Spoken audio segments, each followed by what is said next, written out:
Pat Novak, for hire.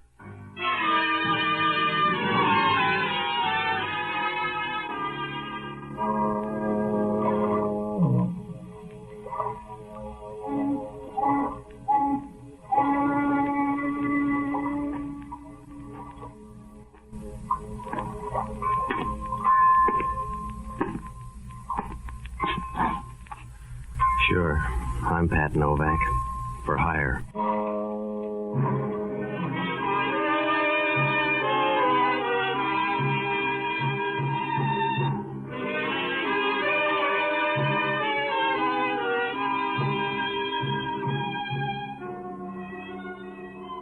That's what the sign out in front of my office says.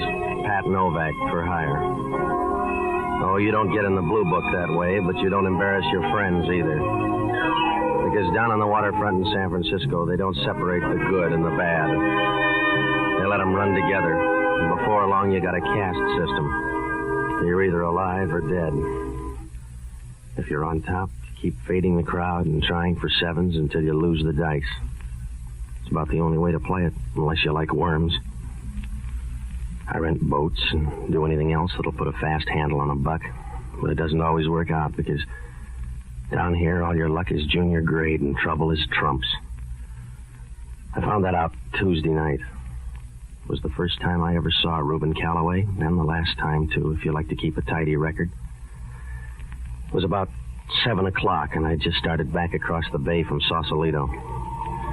You could still see Mount Tamalpais squatting on the Marin shore, light brown near the top, but dark and black farther down, like a cupcake that's been in the oven a little too long. A low fog was beginning to squeeze in on the far side, so I kicked in the searchlight, and that's when I picked him up. He was struggling feebly with his face near the water and was almost bald, so that when the light hit him, he looked like a cantaloupe that somebody got tired of. I pulled alongside and started to haul him aboard. He brought most of the bay with him. Help me, please. Yeah, wait till I get a hold of you, will you? Come on. There. Now sit down. No, here. Lean against the gunwale. Yeah, thanks. Is the water red or you've been shot a little? Do you have to know everything? No, it's your load. Carry it, mister. Yeah. Come on, move your feet. I got to get us ashore. If you like it, go ahead. But don't hurry for me. Well, if you feel that way about it, pick another spot to die in. Go back in the bay where you'll have company. You gotta help me. I want you to get in touch with a girl named Alma Biggs. Yeah? You'll find her at the Empire Club, out on Geary Street. My name's Rubin Callaway. Tell her about me. She'll pay you for it. What'd she do, collect bodies? Just give her this key. It's for a locker down in the bus station. Now, look, Pop, you don't know me. Suppose I use the key. You can't spend it. You better take the money. All right. Just see, Alma. Tell her it didn't work out. It didn't work out for me at all. I guess that's right, huh? On the big things, you're 100%. I don't need a check. Go. Here, sit up. I told you I don't want you dying in here. Stop beefing, fella. You don't have all the bad luck.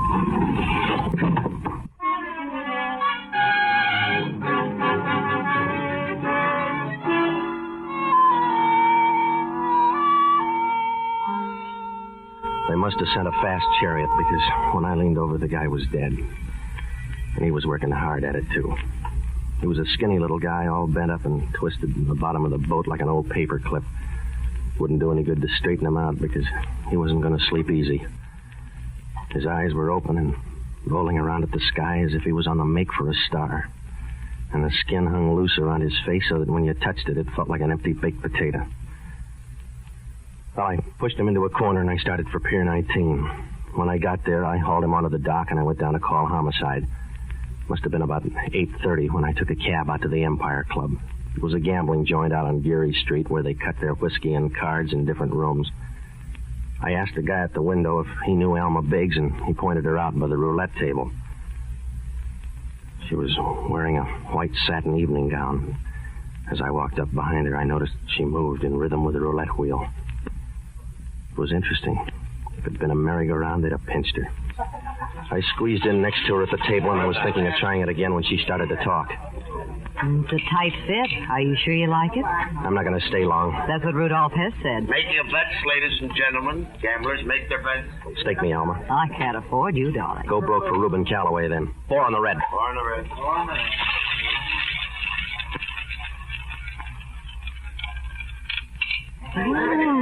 I ought to keep you for luck, darling. Will you comb your hair? I'll take the chips. They look bad on Callaway. Oh. It's too crowded here. Let's find a closet. Did he look pretty? For a fish, he was all right. Who are you? Pat Novak. I picked him up in the bay. He said to look you up and tell you it didn't work out. That would please Turk. Yeah, who's Turk? The reason it didn't work out. Is that all, Mr. Novak? Except for a key that fits a bus station locker. Here. You keep it, Mr. Novak. It won't buy anything. Now, look, sweetheart, I picked up your boy and dried him out, but that's all. We were small friends at best, so the services stopped. You can come to a slow stop for $200. Just take the key and pick up what's in that locker. I'll get it from you later. Yeah? I'll meet you in an hour. Where's a good place? Your apartment? Well, it's a place. I'll find it in the book. I hope you don't mind. No, the thin walls will save me. What's in that locker? What would it prove? Proves you got a small mouth, Angel. Unless you're going to kiss it, don't worry. 9:30 then? All right. I'll bring the 200 with me. Don't worry about the dough. Oh. Because I scooped your chips off the table. I'll see you later.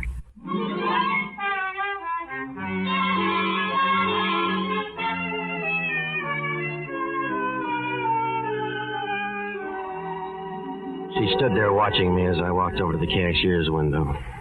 She gave you a nice warm feeling like a Bunsen burner in the middle of your back. As she stood there in the center of the floor smiling, you knew she could turn a glacier into a steam bath at 400 yards. A nice little mouse that made you want to go home and test all the old traps. Well, I cashed in her chips, and the boy at the window shoved out 200 rocks and a pained look as if he'd just handed over his right lung. I got a cab, and I rode down to the bus station at 7th and Market. There were a few people sitting at the counter and a couple of old men on the benches waiting for somebody to get up and leave the funny papers. I went over near the wall and opened up the locker. It was a long trip for a small package. A square manila envelope, and there was an address up in the corner. Rubin Callaway, photographer. I squeezed the envelope, and it felt like photographs, but I wasn't sure. I started to close the locker when I turned, and then I tumbled for the first time. It's like getting a drop of rain on your hand before you ever look up at the sky. The two of them were standing over by the cigar counter watching me. A guy with a heavy overcoat and a little small guy about the size of a hangnail. It wouldn't do any good to sit down because I knew they'd stay until somebody condemned the building, so I walked past them out onto the street, and there was a cab standing right in front. Cab, mister? Yeah. Swing up toward the St. Francis, will you? Yeah. Now, look, you're going to be tailed, so brush up on your alleys. If you like it that way.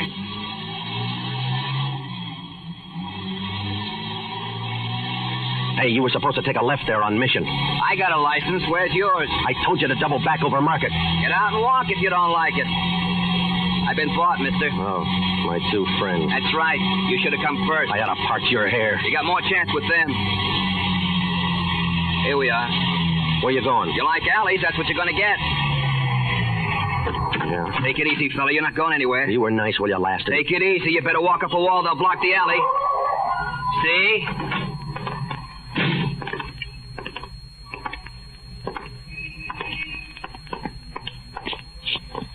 Crowded alley, huh? Yeah. Give me the envelope so we can all get out. Can Junior help you? Give me the envelope. There. Now let's see it.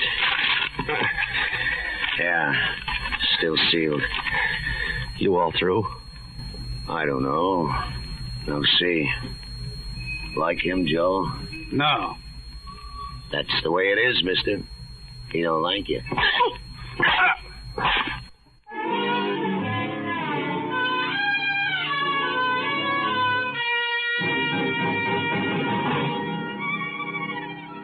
I slid down like an old sock on a bony leg. I rolled over a couple of times. I tried to stand up, but it wasn't easy. You might as well try to find a hair in a bowl of chopped suey. It began to rain, and I figured it'd be easier to float out to the street, so I went to sleep. When I woke up, the rain hadn't helped the alley much. It's like washing your kid's face and finding out he was ugly to start with. The mud had washed up against the walls, and there was a thick, sour smell, and down the alley, across the street, there was part of a sign sticking out that said, Eats. And that isn't what you felt like at all. I started groping around to get up, and my hand hit the pictures. They were scattered all over like clothes in a boarding school. I picked them up, and I started for the street. On the way up in the cab, I got a chance to look at them, and they didn't make sense. There were 6 of them, and they were all just about the same. A bunch of mob scenes of that fire over in Oakland. Well, I didn't have time to figure it out because the cab pulled up in front of the St. Francis, and I went in to call Alma Biggs and tell her the party was off. Part of that alley must have come with me because when I walked into the lobby, the doorman looked at me as if I'd just blown up a nunnery. I tried the number once, but nobody answered. I decided to wait 20 minutes and call again. That was a mistake, because I just got in the booth and started to dial when somebody started rapping on the door with a nickel. It was Hellman from Homicide. Hello, Novak. Come on out. You can't get a date in that suit. What do you want, Hellman? Come on out.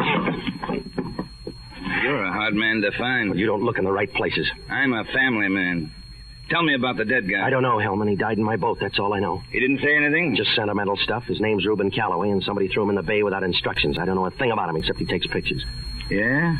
Oh, wipe off the drool. They're not your kind. Who are his friends? He's got new ones by now. I don't know, Hellman. How about that guy on your couch? Huh? I just left your place. How about the guy on the couch? There's a gal up there, but that's all. Does she wear suspenders? Huh? Then take my word, it's a man. And you're going to tell me he's dead, Hellman? No, I'm not going to tell you he's dead, Novak. Maybe a soft breather.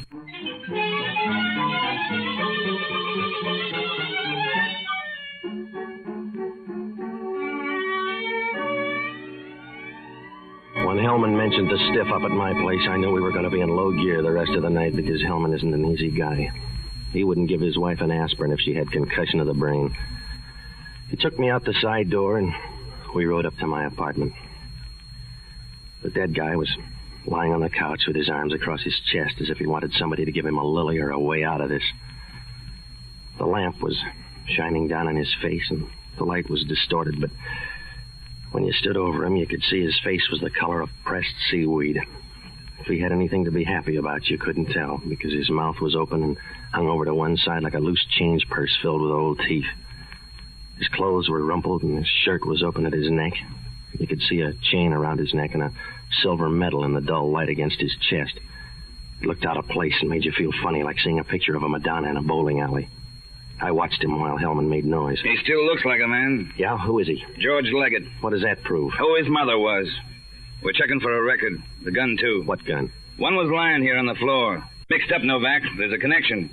I'll shop around till I strike it. You couldn't strike oil in a filling station. You got a double murder. Shop for a pair of people. I'll shop far enough to get you, big shot. Far enough to see you fry. Well, you got the lard for it, Hellman. If you keep your mouth shut now, you can hold in the blood. Hello, Hellman talking. Yeah? When'd you find out? That makes it easier. You sure the same gun killed them both? Yeah. Yeah, I'll be in. Well? Huh? Oh. Wrong number, Novak.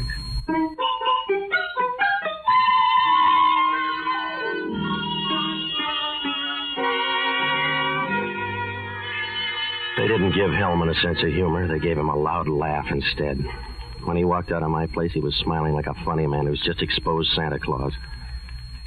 I didn't feel very funny myself. I took another look at those pictures, and I was as mixed up as a guy with a Mexican divorce. They were just ordinary pictures of a fire in Oakland. What made them so important? I was sure that Gunsel had taken some of the pictures, but were they any different than these? And why was Alma Biggs afraid to pick them up? And who was a guy named Turk? Well, I was full of questions, but no answers, like some guy at a peace conference. Well, if I went over it any more, I'd be counting my toes, so I got out of there and I looked up Jocko Madigan. Oh, he's a good guy, and he was a smart one, too, until he decided the only way you can get a good trade-in on hard luck is with a bottle of whiskey. I found him at Emilio's bar, patting Bill, the bartender, on the back with one hand and pouring jiggers of gin with the other. At the tables down at Murray's, in the place where Louis dwells. Ba, ba, ba. Gentlemen songsters off on a spree, doomed from here to eternity. Jocko, I want to talk to you. Shh, Patsy, I'm driving a Harvard man crazy. He's at the end of the bar. Well, stop drinking and listen to me. I've got to keep on drinking, Patsy, if I want to preserve any continuity in my life, because I don't drink to forget, but rather to remember. To remember all the pleasant events of my life. There were two of them, I think. All right, Jocko. The first was a girl I met many twilights ago, and the second was a summer night in St. Louis when a bartender felt crazed with the heat and set him up on the house. Will you stop it? I'm in trouble. Memory is a blessed toy, Patsy. But you have to be careful because it can be dangerous, like giving a rifle to a small child for Christmas. Oh, it's true he can get some temporary pleasure out of it by shooting various neighbors. But sooner or later, he's going to kill the only rich relative in the family. Jocko, I'm tired. And memory's the same way. So you're entitled to collect the few good ones you have. You're allowed to straighten them out and put them in order. Oh, after all, an old pool ball gets racked now and then. You all through? Yes, I've run out of memories. Hellman thinks I killed two guys 10 miles apart. Wasn't it difficult? No, the same murder gun. The whole thing is tied up with some pictures. In color? A guy by the name of Rubin Callaway died in my boat. He gave me a key to a locker downtown. The pictures were there. Is that one of them? Yeah, it is. Take a look. Uh-huh. If it's a group picture, they were a very unruly family. It's the Oakland fire. Two gunsels followed me and took some of the pictures. In the meantime, some guy got shot in my place. Everybody's after the pictures. Why? Well, have you seen the other pictures? No, I took an intermission. That's why you gotta help. Now, you'll find Rubin Calloway's address in the phone book. Get up there and go through his stuff, will you? It doesn't sound legal. Neither's a bum murder rap. Get up there and go through his pictures. Try to find anything that'll fit in with his set. What are you going to do besides jail? I gotta find a gal named Alma Biggs. Oh, you'll have trouble. With a name like that, she's probably changed it. The locker key was tabbed for her, but she hired me to run her errands. Is she pretty? Yes, if you like a fast track. Now get up there, Jocko. Why can't I see her? Will you stop it, Jocko? Just get up there. Forget about her. She'd scare you to death. Yes. Well, at least I die hopeful. Good night, lover.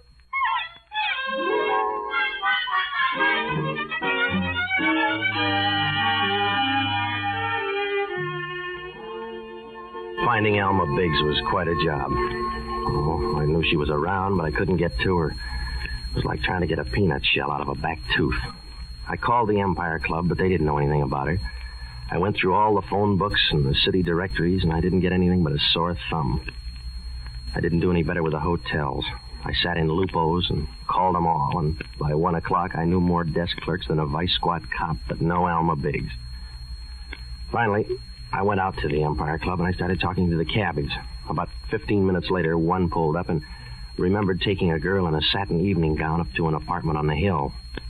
I called Hellman and I rode up there to check the names. Alma Biggs had an apartment on the second floor. I knocked on the door and she didn't answer, so I tried it. The lights were out, so I closed the door and groped over to the desk. I should have noticed the draperies as I passed because they were full of people. Wait a minute. All right now. Wait a minute, Mr. Novak. Stop breaking things. Someday you may want to mend me. Do you always sleep in the curtains? Do you always talk this long in the dark? Turn on the light. Yeah.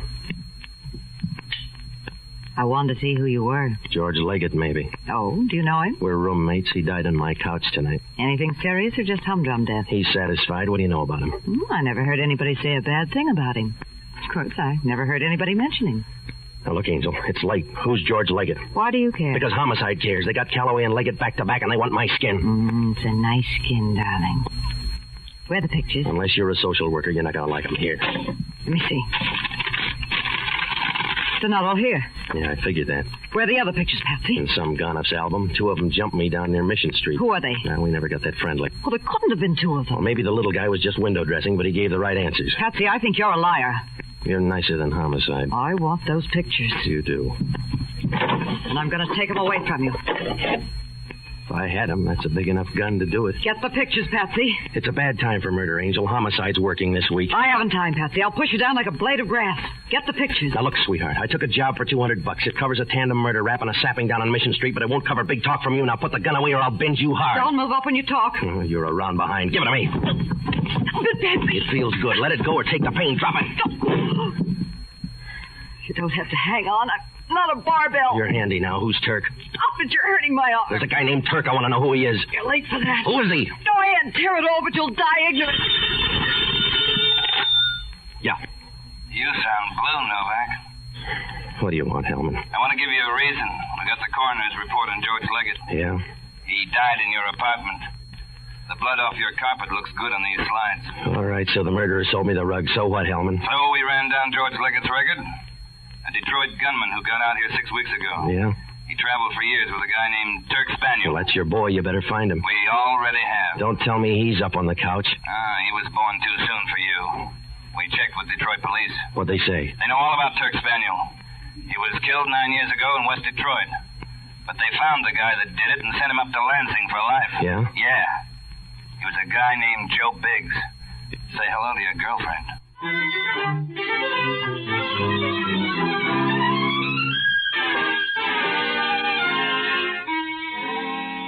Well, I didn't talk to the girl because I knew she'd close up faster than a Dublin meat market on Friday.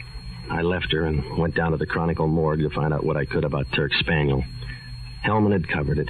Spaniel talked too much, and Joe Biggs killed him and left him growing out of a ditch like an old weed.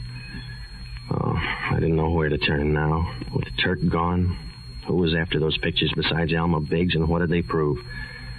I knew the answer was there. Probably in plain sight, like a blimp on a football field, but I couldn't get near it. It was past 2 when I got back to my apartment, and the phone was screaming for help. Yeah. Hello, Patsy. This is Jocko. What'd you find out? That Callaway was quite a photographer. Yeah? You should see some of the pictures. Oh, I'm in love again. All right, Jocko, did you find anything? Well, there's a check for $1,000 from Alma Biggs. Yeah? What else? Some more pictures of the Oakland fire. One of them looks good. Yeah? It's just like the rest, except in the background, something is circled with a red pencil. Oh, that'll do it, Jocko. There's a clipping here with another picture. I can't tell, but I think they match. What's it say? Well, it's all about... Jocko, what's the matter? Are you all right, Jocko? Jocko, you all right? He says to tell you no.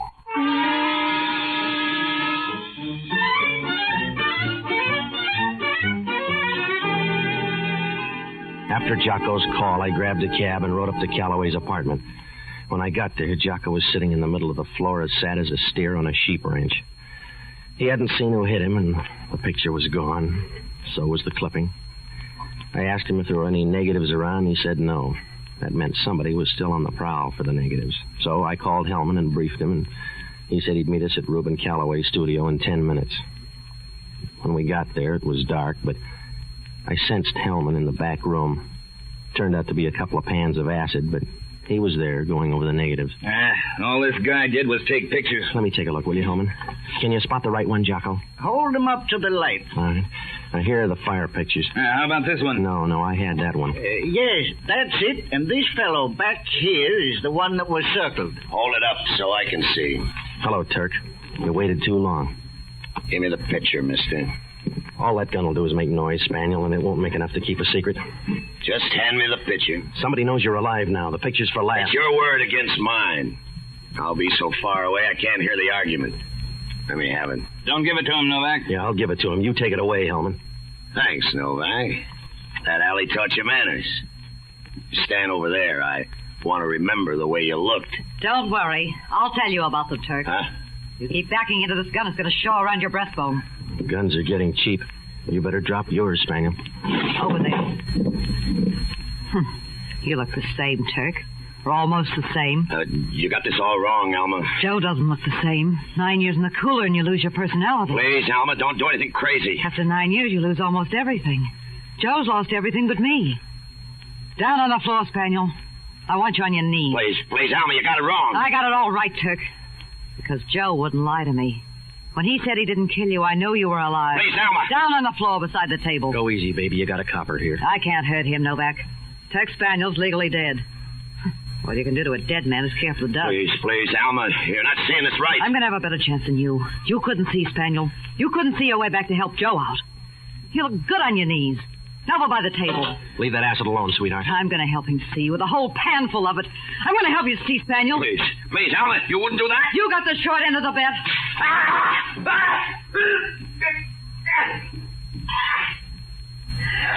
Yeah. You better look at him, Jocko. Don't bother unless you're a baby doctor. We may need you, lady. Not for this copper. Remember, Tex Spaniel's dead. Detroit says so. He looks live now. He can't be dead there and live here. I like your climate, but it's not that good. You can't see me, Turk, but I'll bet you can hear me walk out of here. Goodbye, Turk. I'll send you a cane.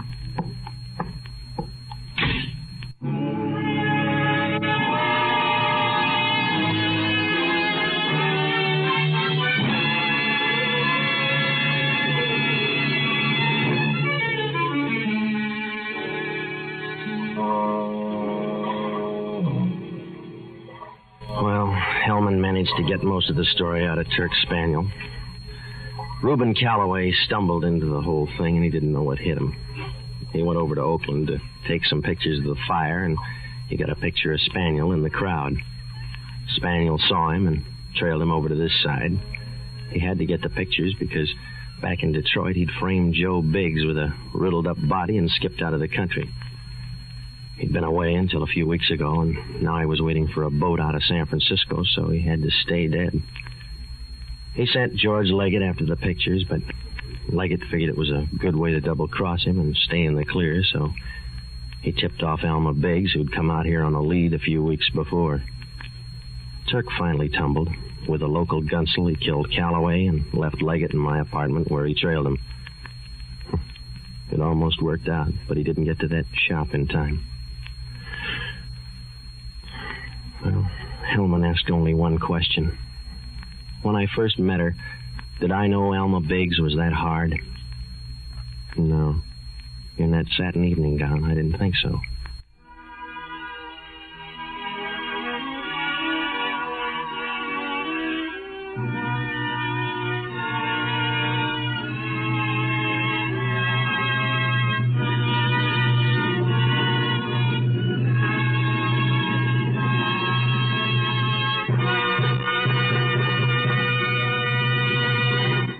The Armed Forces Radio Service has just brought you Pat Novak for Hire, starring Jack Webb. Pat Novak is produced by William P. Russo. Jocko Madigan is played by Tudor Owen. Inspector Hellman is played by Raymond Burr. Music was composed and conducted by Basil Adlam. Be with us again next week when over most of these same stations we'll bring you Pat Novak for Hire.